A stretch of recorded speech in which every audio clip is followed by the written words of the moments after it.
You walk into a small workshop and see it. A heavy cast iron lathe from the 1950s or 60s.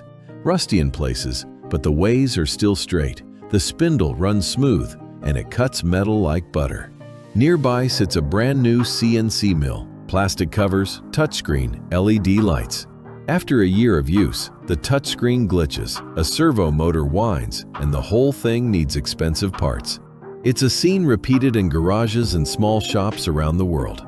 And it's not just they don't make them like they used to. There are concrete engineering reasons why many older machine tools outperform their modern counterparts in longevity, reliability, and sometimes even precision under real-world abuse. Let's break down why. First, materials and over-engineering. Older machines, pre-1980s especially, were built from thick cast iron, forged steel, and heavy bronze bearings. The mass gave rigidity, damped vibration, and dissipated heat. A Bridgeport milling machine from 1960 weighs 900 to 1,100 kilograms. Modern desktop CNCs weigh 50 to 150 kilograms.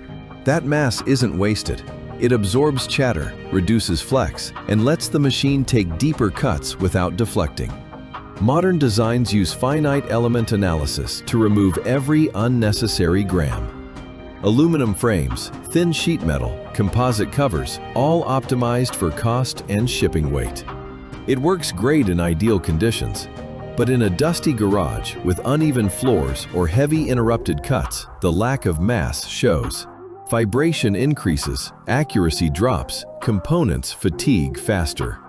Second, simplicity versus feature creep.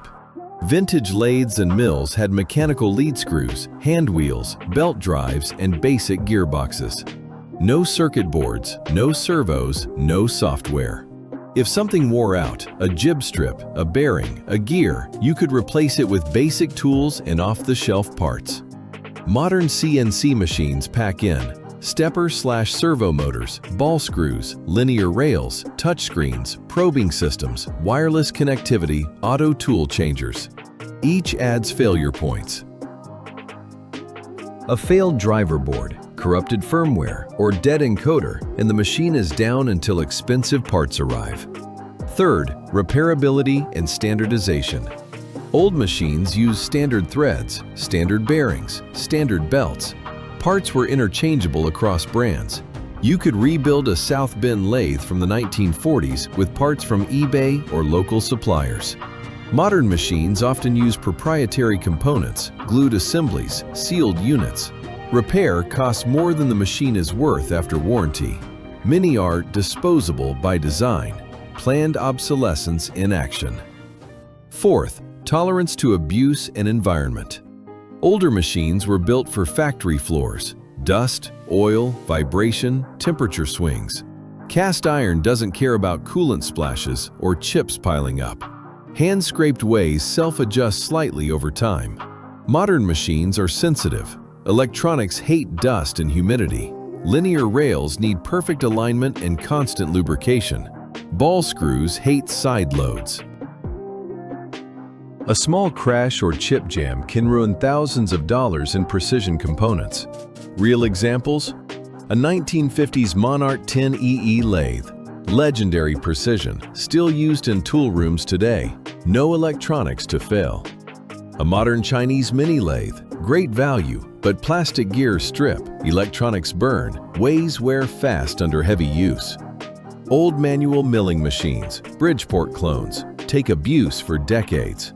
Modern desktop CNCs, great for hobbyists, but not for serious metal removal.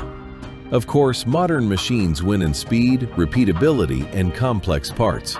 A good CNC can make shapes impossible on manual machines.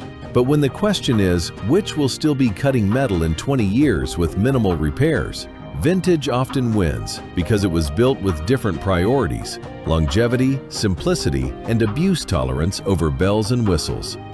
The lesson isn't old equals good, new equals bad. It's about design philosophy. When manufacturers prioritize cost, features, and short-term sales over long-term durability, tools suffer. When they prioritize ruggedness and real-world use, tools become heirlooms. So the next time your expensive new gadget fails, remember, it's not always they don't make them like they used to. Sometimes they choose not to. What do you think? Do you have an old machine tool that's still better than anything new?